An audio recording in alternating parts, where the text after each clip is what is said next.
Kabanata 15, Si Ginoong Pasta. Tauhan. Isagani, siya ang pangunahing tauhan sa kabanatang ito, isang estudyante na may mabuting intensyon para sa edukasyon at nagtatangkang humingi ng tulong kay Ginoong Pasta para maipakilala ang kanilang adhikain sa pagtatag ng Akademya ng Wikang Kastila. Ginoong Pasta, isa siyang kilalang abogado at tagapayo ng mga pari sa Maynila. Sa kabanatang ito, kinakatawan niya ang isang taong may kapangyarihan ngunit hindi bukas sa pagbabago at sa mga inisyatibang nanggaling sa mga kabataan. Don Custodio, siya ay hindi direktang nabanggit sa mga pangyayari, ngunit mahalaga siya dahil siya ang taong inaasang maimpluwensyahan ni Isagani at Ginoong Pasta para suportahan ang kanilang bala. Tagpuan. Ang tagpuan ng kabanatang ito ay sa opisina ni Ginoong Pasta sa Maynila. Buod, dinalaw ni Isagani si Ginoong Pasta, isang kilalang abogado at tagapayo ng mga pari sa Maynila.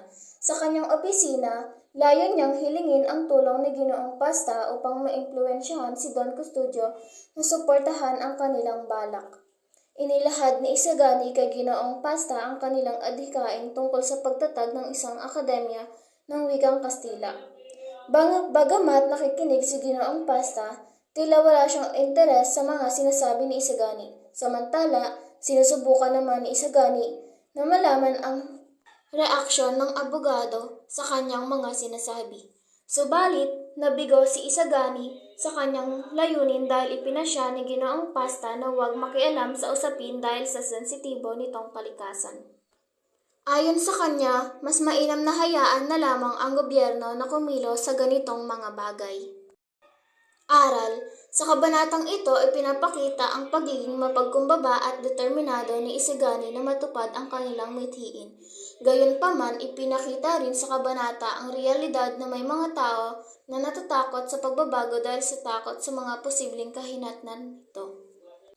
Ang aral na maaaring makuha mula rito ay ang pagpupursigi sa kabila ng mga pagkabigo at pagtanggap sa realidad na hindi lahat ng tao ay may mga kaparehong pananaw o interes sa isang adhikain.